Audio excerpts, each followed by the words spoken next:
Este programa é livre para todos os públicos. O Senhor esteja convosco. Ele está no meio de nós. Proclamação do Evangelho de Jesus Cristo, segundo Mateus. Glória a vós, Senhor. Naquele tempo, Jesus começou a mostrar a seus discípulos que devia ir a Jerusalém e sofrer muito da parte dos anciãos, dos sumos sacerdotes e dos mestres da lei, e que devia ser morto e ressuscitar no terceiro dia. Então Pedro tomou Jesus à parte e começou a repreendê-lo, dizendo: Deus não permita tal coisa, Senhor, que isso nunca te aconteça. Jesus, porém, voltou-se para Pedro e disse: Vai para longe, Satanás. Tu és para mim uma pedra de tropeço, porque não pensas as coisas de Deus, mas sim as coisas dos homens. Então Jesus disse aos discípulos: Se alguém quer me seguir, renuncie a si mesmo, tome a sua cruz e me siga. Pois quem quiser salvar a sua vida vai perdê-la, e quem perder a sua vida por causa de mim vai encontrá-la. De fato, que adianta ao homem ganhar o mundo inteiro, mas perder a sua vida? O que poderá alguém dar em troca de sua vida? Porque o Filho do Homem virá na glória do seu Pai com os seus anjos, e então retribuirá a cada um de acordo com a sua conduta. Palavra da salvação. Glória a vós, Senhor.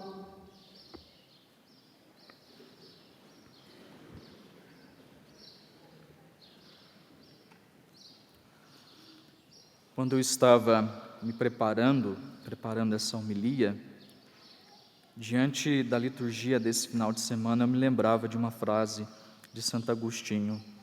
Santo Agostinho que nos diz: Senhor, é duro te seguir, mas é impossível te deixar. E eu me recordava dessa frase justamente porque, em outros termos, é o que o profeta Jeremias experimentou ao ver-se ali completamente envolvido pelo chamado do Senhor, enredado pelo chamado do Senhor, pela sua vocação. Tem muitos que interpretam essa passagem da primeira leitura de hoje de uma forma às vezes muito romantizada, muito poética, porque a palavra vai dizer, seduziste-me, Senhor, e deixei-me seduzir, fostes mais forte, tivestes mais poder. De fato, é uma palavra poética, bonita. Porém, o que o profeta está vivendo aqui é um grande dilema, um grande drama na sua vocação.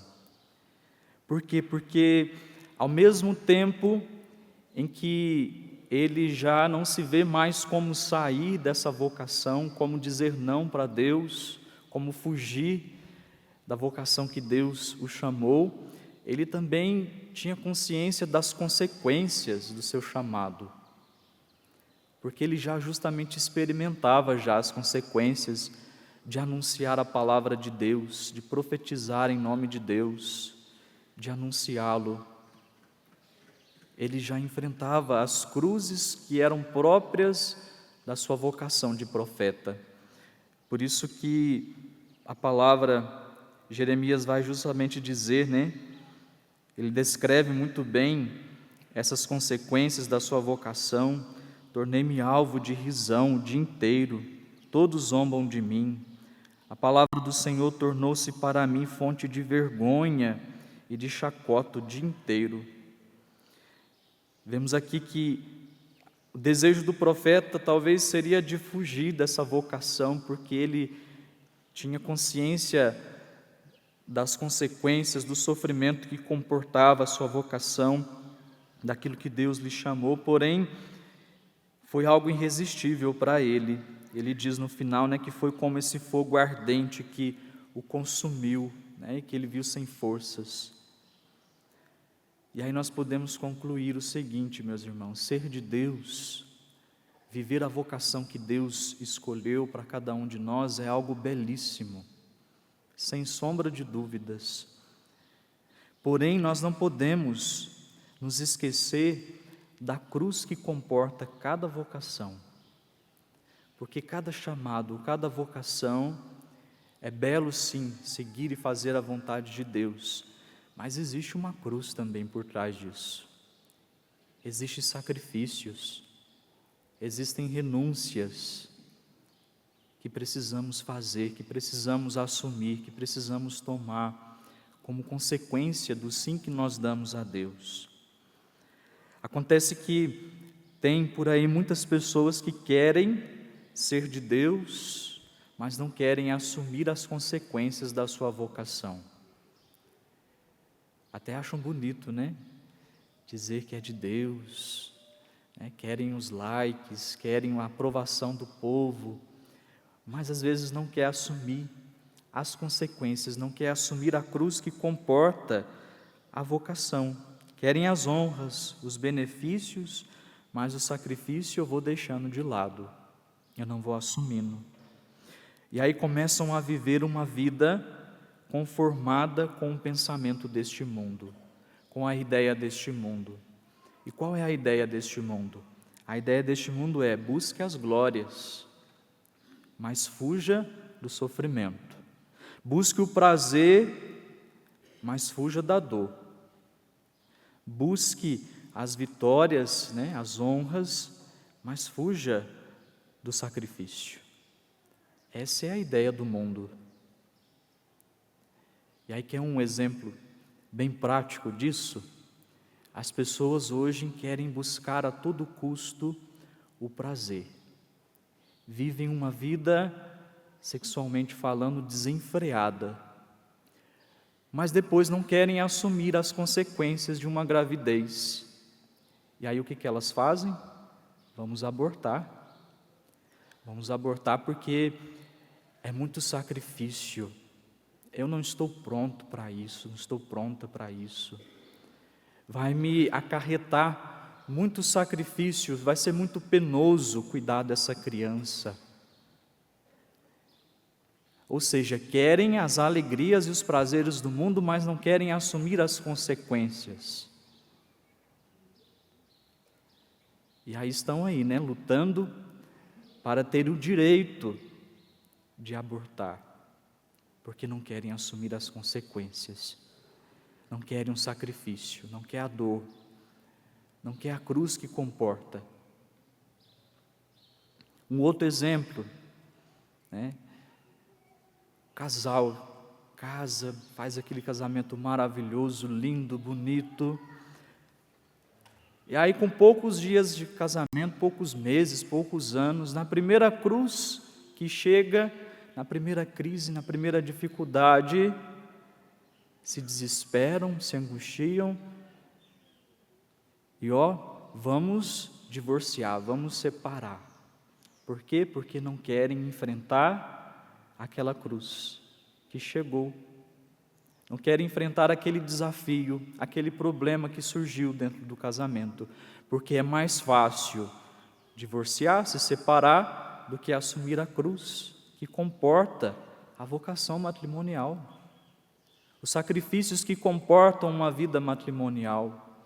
E aí não falo só da vida matrimonial, não, falo de todas as vocações que comportam cruzes, sejam vocações missionárias, né, sacerdotais, comportam cruzes.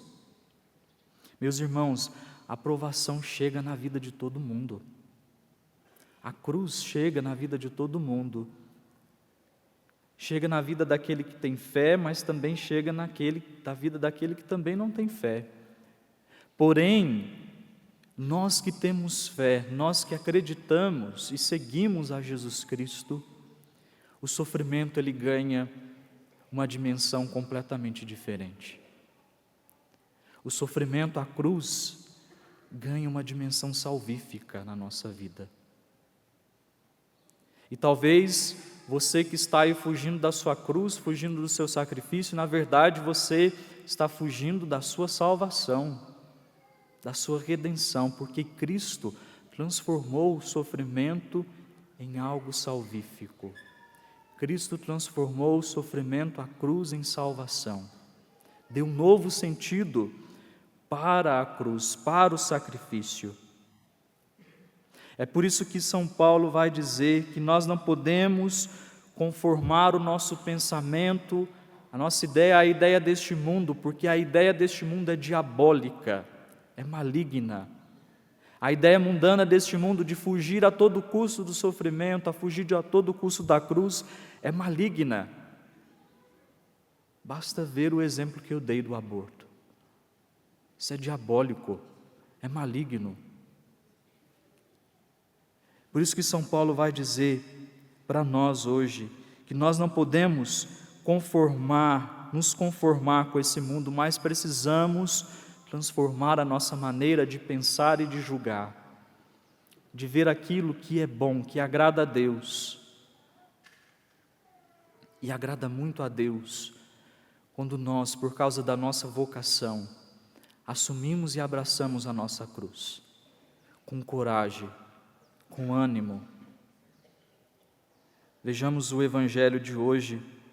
Pedro, que dias atrás havia professado a fé no Cristo Salvador, o Filho de Deus, hoje, quando Jesus começa a falar para ele que ele deveria sofrer, que ele iria para Jerusalém, que ele iria sofrer, que ele iria padecer, que ele iria morrer, Pedro diz para ele: não, Senhor, que Deus não permita que isso te aconteça, que Deus não permita.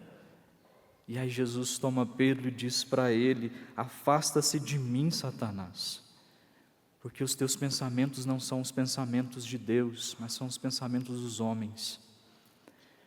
Nós poderíamos aqui dizer que aqui foi uma das primeiras traições de Pedro, na verdade. Pedro que quis fugir do sofrimento, quis fugir da cruz, não quis seguir o Senhor no sofrimento e na cruz, porque esperava um Messias Salvador, Redentor, que iria libertar o povo, um rei, que iria libertar o povo ali do sofrimento do Império Romano. Mas Jesus nos diz hoje que aquele que deseja seguir Ele, se alguém quer me seguir, renuncie a si mesmo, tome a sua cruz e me siga. Tome a sua cruz e me siga. Não existe, meus irmãos, outra forma de seguir a Jesus senão pelo caminho da cruz.